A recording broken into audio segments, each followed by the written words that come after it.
Ladies and gentlemen, seekers of light and secret knowledge wherever you may be, you are listening to Points of Light Radio, the podcast dedicated to taking you past the apron and behind the closed doors of lodges everywhere.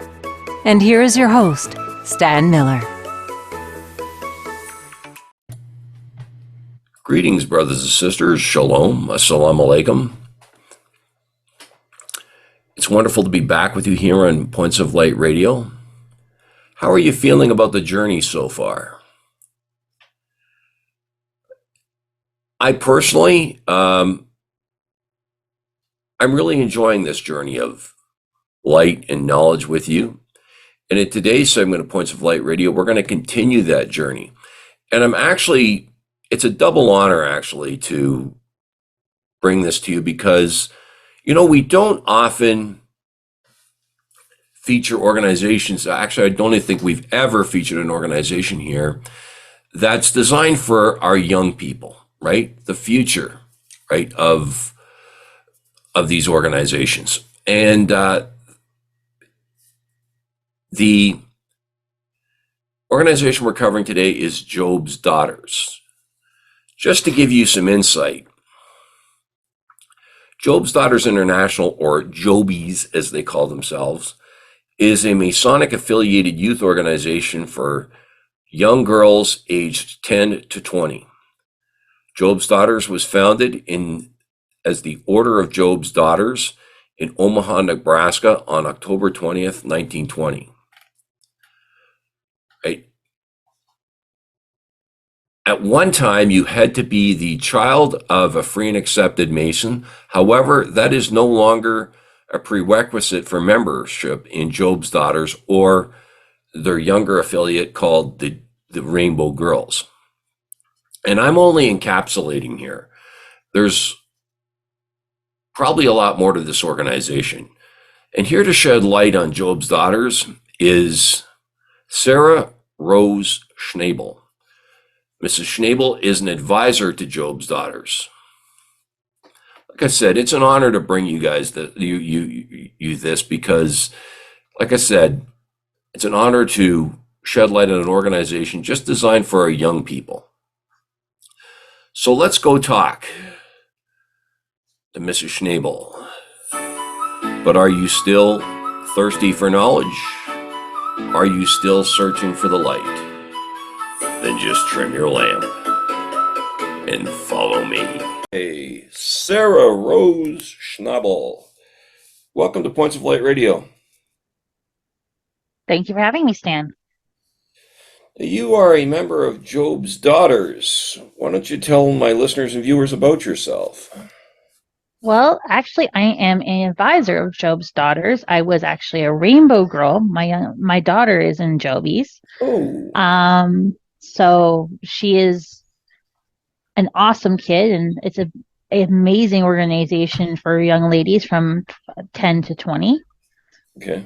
Why don't you tell us a little bit more about it, Job's Daughters, though? What exactly do they do? How old does one have to be to join? So Job's Daughters was founded in 1920, and it was founded during the women's revolution for women to have rights for voting and businesses. And this lovely lady named Mother Mick decided that she was going to start Job's Daughters. And she based it off the story of Job because he was the only one in the Bible to give equal inheritance to his daughters and sons. Oh, okay. So it is an awesome. So this organization is all about equality for girls, and they learn how to run a business meeting, how to fundraise.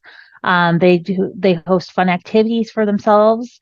The girls lead the group. They plan their events. It is awesome to see them grow. They have portions of memory work. My daughter couldn't read when she joined Job's Daughters. She has a learning disability. And it was amazing to see her take third place, then second, then first, and then go on to compete in the international competition against girls from all around the world. Sorry, I also have a little one here who just wants a yogurt tube, so just 1 second. Here you go, sweetie. You're welcome. And watching the girls blossom is one of the greatest gifts I find with Job's daughters. Because some of these girls come in shy, have lacking confidence, and some of them are really confident, but all of them grow while they're part of this organization. Okay. And how did you wind up getting involved in Job's Daughters? And of course, you said the Rainbow Girls before that. Well, I saw the Rainbow Girls at one of our local church services, and I thought they were very pretty in their beautiful gowns, and I wanted to be like them. So I joined when I was 11 years old, and I became actually senior Miss Service in Canada and one of the grand officers. And I really enjoyed my time in Rainbow. But my husband's in the military, and we got posted to Manitoba. And my daughter, there was no Job's Daughters in the area or Rainbow Girls. So my daughter was really disappointed that she could not join because she had heard all my stories. When we moved to Cold Lake, Alberta, we went to a family registration day, and my husband said, "Oh, look, there's cosplayers," because the girls were there in their beautiful crowns and robes with their capes. And I turned around and I apparently screamed it because all the girls and my husband telling me the story over and over again. "Oh my God, they have Jobies." Okay. My daughter was so excited to join a Masonic youth group that she could not wait to just get in there. She really wanted to be part of the group. And to watch, Katrina had a lot of difficulties. So to watch her be accepted by the girls, and that's a huge thing with Job's Daughters. They accept all girls, all different types, ages, difficulties, or achievements. It's amazing to watch all these girls interact. Okay, now, no, but was Masonry in your family? Nope. Okay. I started with Rainbow right when Rainbow Girls decided to open up to girls who did not have a Masonic affiliation. Okay. They did that back in 1990. I didn't know that. I was one of the first girls to join that chapter that did not have Masonic affiliation.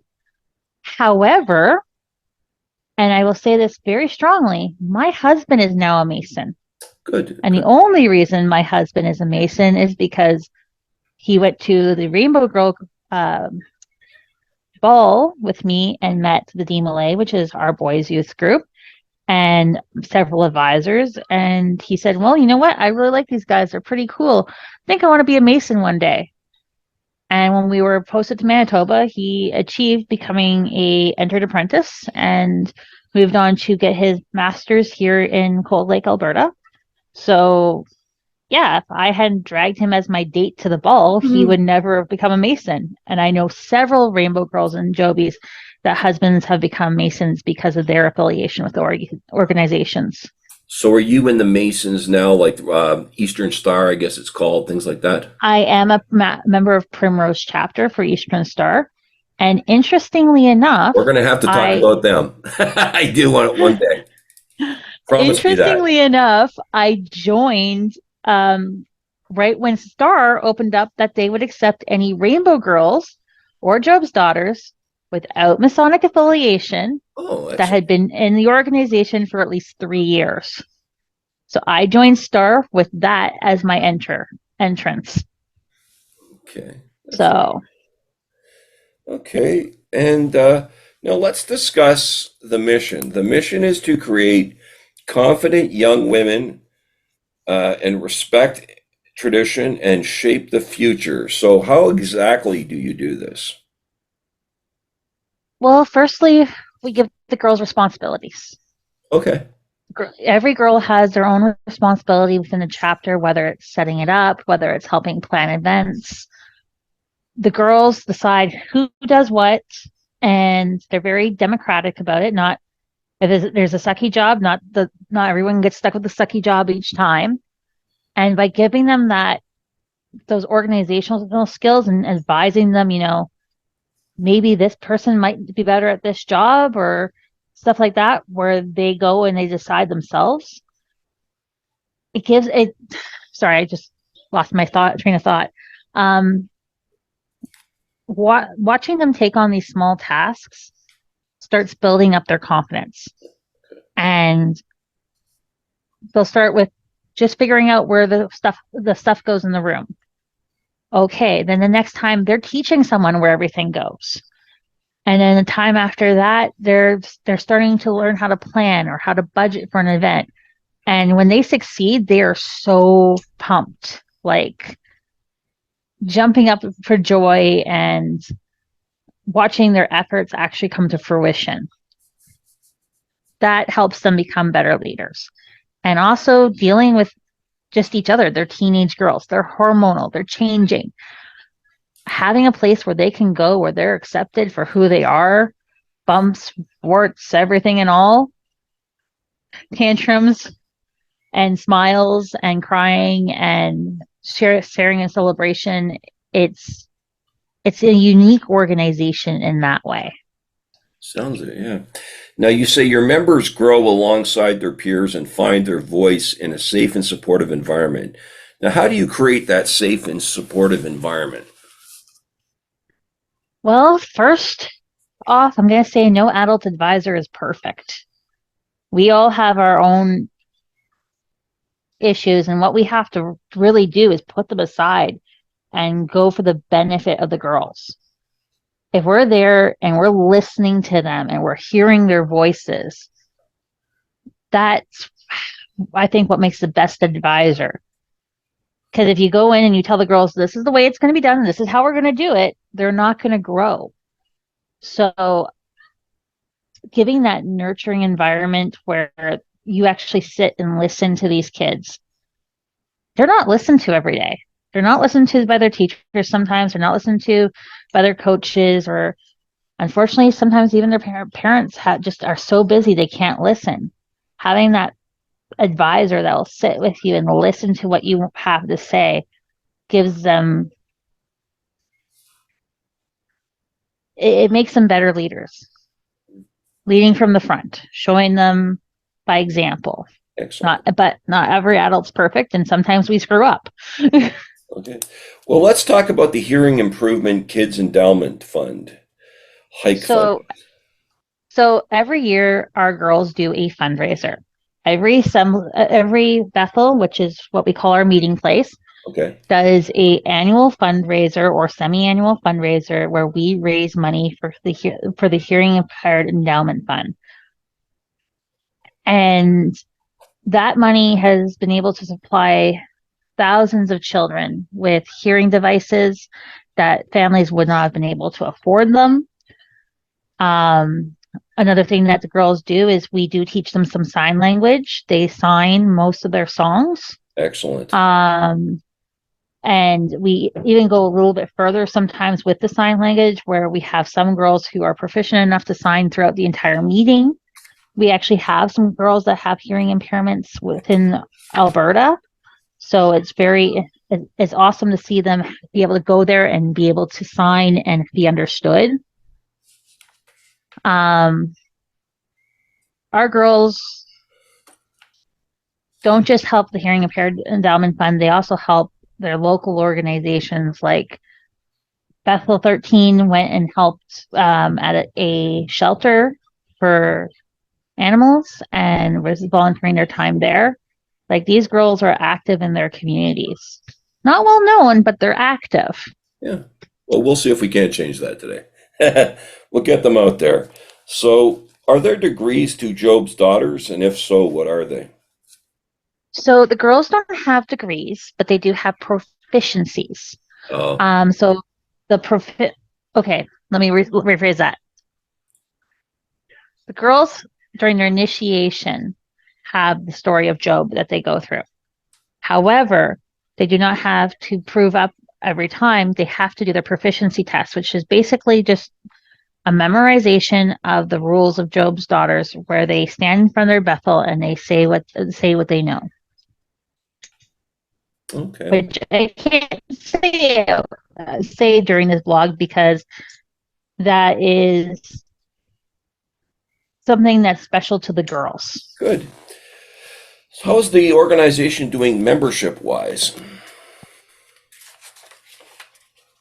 Lake of Masonic groups, right now we are in a decline. Okay. Actually, unfortunately, we had to close the Bethel up here in Cold Lake. So my daughter drives 3 hours to Ooh, Edmonton to continue her Job's Daughters career. The pandemic was very harsh on all the youth groups, but we're starting to bounce back. We're starting to grow again. Bethel 13 had a full officer Bethel at their last installation, which was amazing to see. Um, we just need to boost up our Calgary Bethel, our second Bethel in Edmonton, which is Bethel 18. We have two in Edmonton. Um, I know Red Deer is looking at possibly starting one because they just started up a DMLA group out in Red Deer, which is our boys who are 12 to oh, 21. I have two sons involved in that. Um, but all across the world, Bethel's shrunk and now are regrowing. that's good. And what do you feel, just to encapsulate, what do you feel it can do for girls to be part of this organization? So I'm going to go back to my personal experience. When I was 21, I stood up in front of a church that had over 700 members in attendance Wow. to give a speech that I wrote and memorized.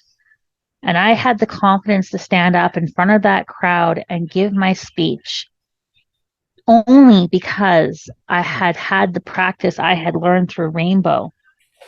My daughter, who's in Joby's, had to give a panel interview to try to when she was running for the provincial office. She didn't win, but she had to give a panel interview and answer questions that were fired at her at a rapid pace, which prepares her for job interviews in the future. Absolutely. So you have that confidence when you're going into a job interview, when you're standing in front of a crowd and having to give a speech, even if you're standing in front of your classroom and having to give a speech.